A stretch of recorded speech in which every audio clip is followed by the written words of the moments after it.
produto, lucro, luxo, nem nada disso, né?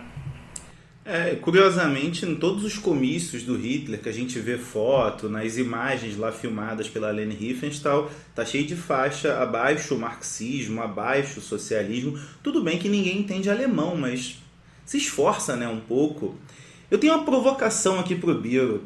O Romerinho colocou muito bem a questão da ascensão do Hitler e também do desempenho econômico, dando respostas à crise real que o país vivia, mas teve um momento que o Hitler ele conseguiu virar primeiro-ministro, mas aí ele não conseguia ter o comando do exército, e aí ele mandou, como é que foi o pessoal dele invadir o parlamento? Como é que é isso? Um cara autoritário que depois que não consegue o que quer, manda alguém invadir o parlamento, Biro? Nero tacando fogo em Roma, dizendo que a culpa foi dos cristãos, né? A gente, quando pega o exemplo do incêndio no Reichstag alemão, a culpa foi de quem? Ele vai apontar a culpa para os comunistas. E, na real, quando Hitler assumiu o poder, é bom lembrar que foi mais ou menos na mesma pegada que o Mussolini, né? O Hitler ele era nada mais do que um miliciano. O cara, ele monta as seções de assalto, os camisas parda, tal qual o Mussolini fez com os camisas negras. Você é partidário, você acredita no que eu digo? Então se farde, se arme pela sua causa. O momento é esse, né? Acabou de acabar a Primeira Guerra Mundial. Tem arma pra caramba circulando e um espírito belicoso do caramba. E aí, obviamente que as forças que estão no poder, como era o rei Vítor Emanuel III da Itália, que presencia o Mussolini crescendo cada vez mais e termina meio que por convidar o cara para o poder, a mesma coisa acontece, grosso modo, quando Hindenburg ele chama o Hitler, né, foi meio que um convite, para passar a chancelaria alemã.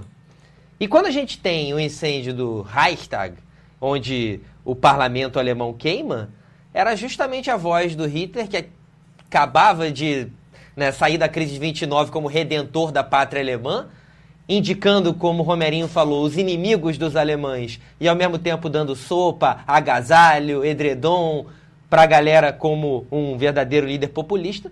Esse cara vai ser o cara ouvido, e esse cara, quando disser que a culpa é dos comunistas e mais tarde, quando ele começar também a vincular isso com os judeus, o povo vai estar apto para escutar isso. Já tem uma certa lavagem cerebral, inclusive. Maluco, esse convite do Hindenburg aí não deu muito certo. Essa tentativa de colocar o maluco no poder para dizer que depois vai tentar moldá-lo, acalmá-lo, isso nunca funciona.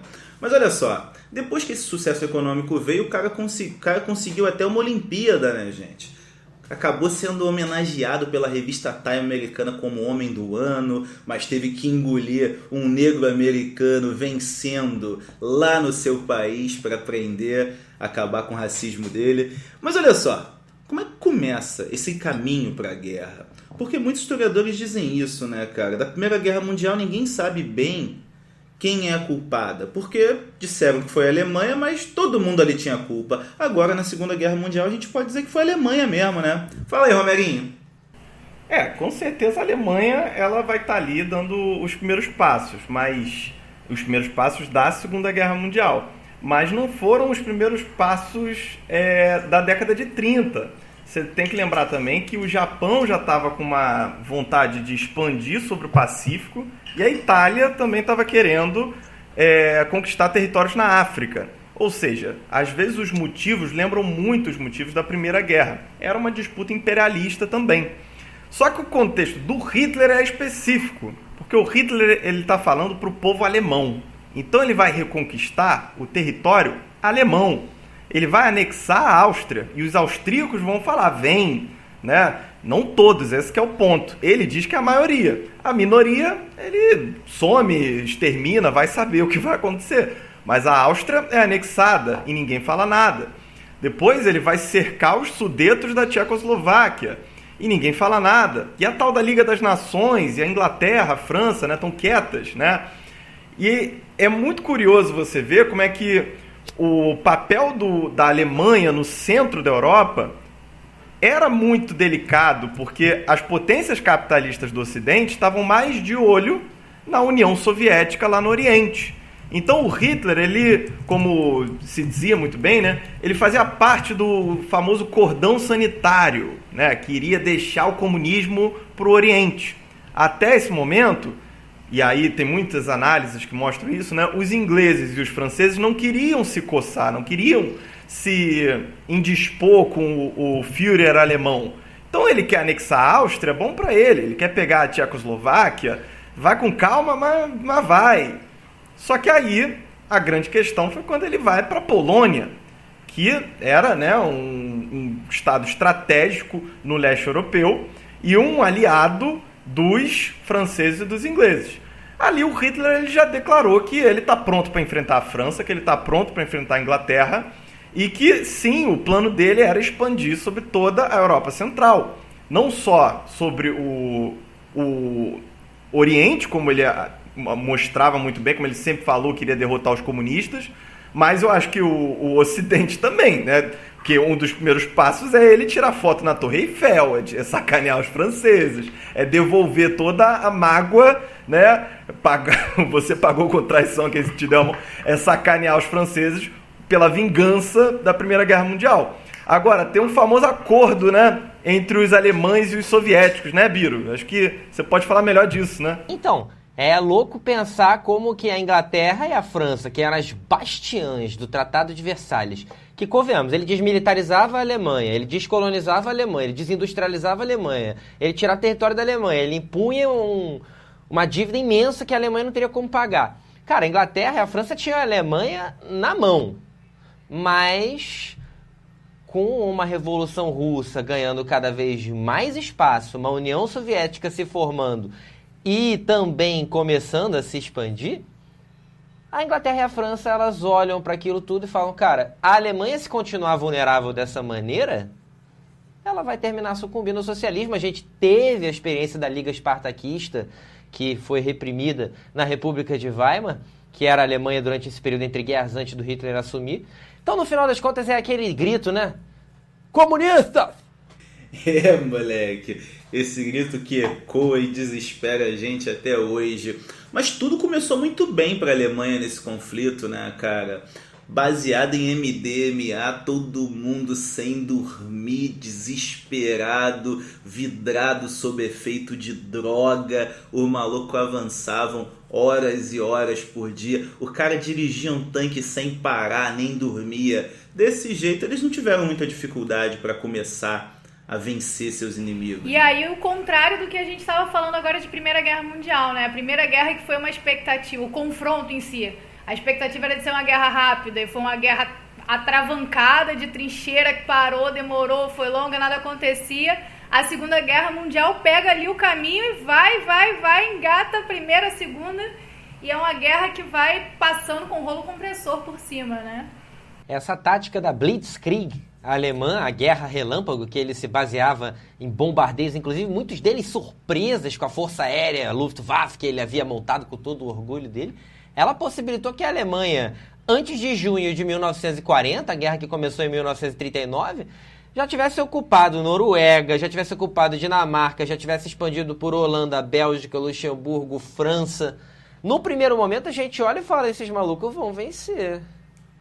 Até porque a União Soviética, até então, ela estava apaziguada. Existia aquele pacto que o Romerinho falou de não agressão entre os alemães e os soviéticos, que inclusive é um tiro no pé dos franceses e dos ingleses que estavam com medo dos comunistas, deixaram Hitler fortalecer a Alemanha, e o cara mostrou que odiava ainda mais a galera que estava ao ocidente, os caras do Tratado de Versalhes. A França foi invadida, a Inglaterra foi bombardeada, não se rendeu, isso foi muito importante, mas o Hitler, a gente sabe muito bem que depois de gastar muito combustível tentando a rendição da Inglaterra e não conseguindo, ele vai buscar as fontes de petróleo no norte da África, na Península Arábica, ele vai fracassar, a Inglaterra vai resistir, e aí ele vai questionar talvez o rompimento do Pacto Germânico-Soviético e vai começar o planejamento dessa que foi a maior operação militar de toda a história,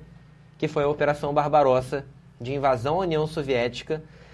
E aí começa meio que uma virada de mesa, né? Como é que é isso? Gente, é a batalha mais emocionante e bizarra da história da humanidade. São pouco mais de 6 meses de conflito e quase 2 milhões de mortos. Eu acho que São meses de conflito com milhões de mortos numa cidade, no espaço urbano. É como se a gente vivesse isso no Rio de Janeiro, sabe? E como se você usasse prédios, como por exemplo o episódio da Casa dos Pavlov, que os caras resistiram dentro de um prédio ao ataque nazista durante 3 meses seguidos. O maluco sem mantimento ali, vivendo com o que dava, atirando da janela, tentando se manter. Só que a grande vantagem é que, como era uma zona urbana, o deslocamento das tropas alemãs era muito mais incerto que em campo de batalha. E era muito curioso porque foi muito complexo. E é muito interessante porque o Hitler não precisava ir para Stalingrado. Eu acho que ele cismou de se afastar do caminho dele que garantia a posse de petróleo e foi para Stalingrado. Eu suponho que ele só foi para lá para pegar a cidade que tinha o nome de Stalin. Não estava na rota, não tinha nada de essencial, ele fez esse desvio sem orientação militar, baseado nas próprias convicções, e levou os alemães para o que felizmente aconteceu, porque se não tivesse acontecido Stalingrado, era capaz do mundo estar mais desgraçado do que já está, né? Eu acho que a Batalha de Stalingrado ela vai servir como propaganda, né? E a propaganda que os regimes totalitários conseguem usar muito bem, fazer muito bem, para os dois, tanto para o regime alemão quanto para o regime soviético. Da mesma forma como Hitler tinha que tomar a cidade de Stalin, o Stalin jamais poderia perder uma cidade com o nome dele. Então, a primeira ordem de Stalin é: ninguém abandona a cidade. E não é nenhum soldado, é nenhum cidadão. Ninguém podia sair da cidade, senão seria fuzilado pelo Exército Vermelho. E aí você começa a perceber como é que os dois lados eles estão levando essa batalha muito a sério. O contingente militar de Hitler teve inúmeras chances de recuar, de abandonar aquela batalha. Mas o Hitler insistiu, falou: não, temos que tomar a cidade. Você vai ter o primeiro marechal de campo da história a se render, né? Fala aí, Biro, acho que você conhece essa história melhor. Resumindo, é uma briga de galo que vagabundo joga com 2 milhões de pessoas, né? Exatamente isso, cara. É exatamente isso. E é legal, o maluco sentado no gabinete dele, ele dá a ordem: não recua, ninguém recua, ninguém recua. Aí tá o general no campo: então, cara, tem que recuar, não dá. O coronel, o soldado: mas não recua, porque é uma vontade minha. E é pra isso que faz hierarquia, para as pessoas morrerem pela vontade de um idiota. E essa batalha também ela vai mostrar muito bem como é que ninguém era bobo, assim. Claro que Hitler, a gente estava chegando no final da primeira metade da guerra, em que Hitler tinha uma grande vantagem, em que ele mostrou uma soberania aérea, naval, militar, ele tinha mais tecnologia, como o Biro falou bem. E o mundo inteiro tinha o quê, né? Tá todo mundo pensando: e os ingleses, e os americanos, e os russos? Mas é depois de Stalingrado que a gente vai ver todo o desenvolvimento que esses países, né, fizeram ao longo dos anos. Os russos inventaram um sistema de foguetes. Os caras apareceram em pleno campo de batalha com lança-foguetes. Coisa que no futuro vai basear os primeiros estudos lá pro programa espacial, baseado em foguetes que eles arremessavam sobre os soldados inimigos. Os americanos estavam renovando a frota. Esses foguetes tinham nome de cachorro. Katiuska. Caraca, dá pra fazer um Barões da Pisadinha com esse nome aí, hein? Uma música do Barões da Pisadinha. Mas se liga só aí, gente. Nesse caminho aí, depois de Stalingrado, a gente sabe que os soviéticos vão se recuperando e os alemães, a partir dessa derrota, vão acumulando erros e derrotas uma após a outra. E aí, nesse meio do caminho, vão sendo descobertos por soldados soviéticos, inicialmente, uma série de experiências que nunca tinha sido vista na história da humanidade, que eram os campos de extermínio. A solução final, como Hitler começou